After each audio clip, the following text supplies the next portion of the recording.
ছয়টা জিনিস আমাদের সামনে। এক, রোজা, বলেন, তারাবি, ইফতার, সাহারি, এতেকাফ, এরপরে শবে কদর। আল্লাহ তাআলা আমাদেরকে তৌফিক দান করে। একজন মুসলমান হিসাবে রমজানকে কদর করে প্রত্যেকের উচিত। রমজান মানে ভিন্ন কিছু। আমার শেষ কথা এটাই, রমজান মানে ইমানদারের জন্য ভিন্ন কিছু, আলাদা কিছু, অনেক কিছু।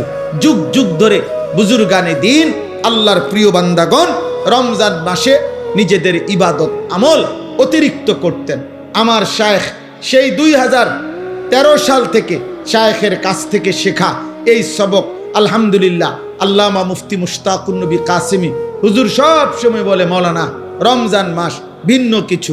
আলহামদুলিল্লাহ, আজ অনেক বছর হুজুরের সাথে প্রত্যেক রমজানের শুরুতে আমরা 2 দিন 3 দিন আগে আল্লাহর ঘরের জিয়ারতে, উমরার সফরে যাওয়ার চেষ্টা করি, আবার শেষ দশক এতেকাফ করার চেষ্টা করি, এই আশায় যে রমজানে অন্যান্য কাজকর্ম কমাইয়া চেষ্টা করা, যে ইবাদত আমল আখিরাতের পুঁজি অর্জনের জন্য বেশি চেষ্টা করা। গুনাহ থেকে বাঁচার একটা মাধ্যম এটাও যে যেই পরিবেশে, যেই অবস্থায়, যেই কারণে গুনাহ হইতে পারে তার থেকে আগের থেকেই দূরে থাকা।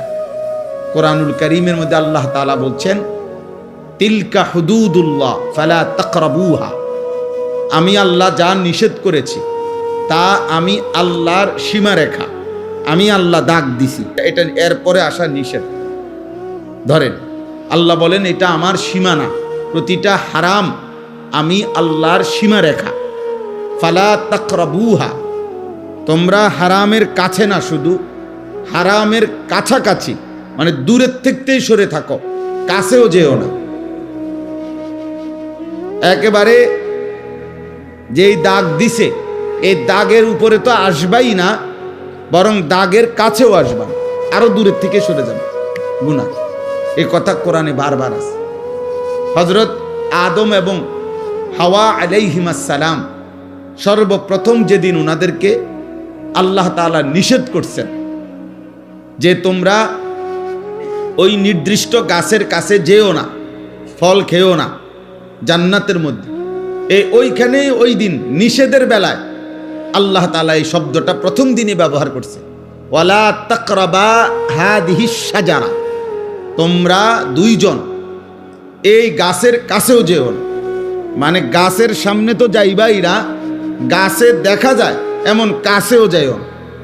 এই গুনার ক্ষেত্রে নিয়ম হলো গুনাহ করবে না এটা না, গুনার কাছেও যেও। ওয়ালা তাকরাবুজ জিনা, এই যে কোরআনের শব্দ, তোমরা জিনা হইতে পারে ব্যভিচার, মানে লজ্জাস্থানের নাফাক ব্যবহার, লজ্জাস্থান দ্বারা যে কোনো গুনাহ, এটাকে জিনা বলে। তো এরকম কিছু হতে পারে যার দ্বারা, যেই পরিবেশ, যেই কারণে, তো তার কাছেও যেও, আল্লাহ নিষেধ, কাছেও যেও। আল্লাহ তাআলা বলছে ওয়ালা তাকরাবুল ফাওয়াহিশা মা যাহারা মিনহা ওয়া মা বাতান, অশ্লীলতা বেহায়াপনার কাছেও যেও, কাছেও যেও। এই জন্য এটা গুরুত্বপূর্ণ, এই শব্দটা বারবার আছে কোরআন শরীফ, ওয়ালা তাকরাবা, ওয়ালা তাকরাবু, কাছেও যেও না, গুনার কাছেও যেতে নাই, গুনার কাছেও যেতে না। মায়া জালের মতো গুনাহ, অর্থাৎ গুনার কাছে যদি কেউ যায় তো গুনাহ তাকে টেনে নিয়ে যায়, তাকে আস্তে আস্তে অল্প অল্প করে, একটু একটু করে তাকে গুনার দিকে এগিয়ে নিয়ে যায়। কেউ একদিনেই হয়তো সব গুনায় অভ্যস্ত হয় না। কোনো মদখোর একদিনেই মদ খায় না, নেশাখোর, নারী লুভী, চরিত্রহীন, কিন্তু একদিন এই নিজেকে ছেড়ে দিলে, হারামের ব্যাপারে কেউ যদি তাসাহুল করে, মানে যা নিষেধ তার ব্যাপারে যদি কেউ অবহেলা করে, একটু আধটু হইলে কিচ্ছু হইতো না, না, এই একটু আধটু একদিন তাকে পূর্ণ গুনার মধ্যে লিপ্ত করে ফেলে। এই জন্য এটা জরুরি, এই জন্য এটা জরুরি ভাই। সব সময় যদি মনে করো জীবন মানেই খামখেয়ালি, জীবন মানেই হাসি ঠাট্টা মজাক, জীবন মানেই তামাশা, এটা উচিত না। একজন সুস্থ স্বাভাবিক মানুষের সব কিছু বন্টন করা, বিবেকবান মানুষ বলে তাকে যে তার কর্ম বন্টন করে, কাজ।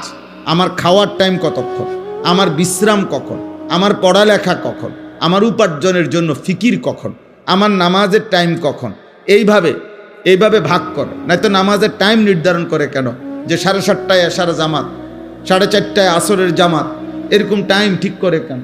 আল্লাহ তাআলা মানুষের কাজকে সময়ের সাথে বন্টন করে দিছে। হযরত আব্দুল্লাহ ইবনে মাসউদ রাদিয়াল্লাহু তাআলা আনহু তিনি বলতেন যে আমি আমার হায়াতের ওই মিনিট, ওই সেকেন্ডকে অনর্থক মনে করি যে এই সেকেন্ড আমার আখিরাতের কোনো কিছু অর্জন হয় নাই। তিনি বলতেন আমি আফসোস করি আমার ওই সময়টুকুর জন্য, যে সময়টুকু আমি আমার পরকালের জন্য কোনো পুঁজি সংগ্রহ করতে পারিনি।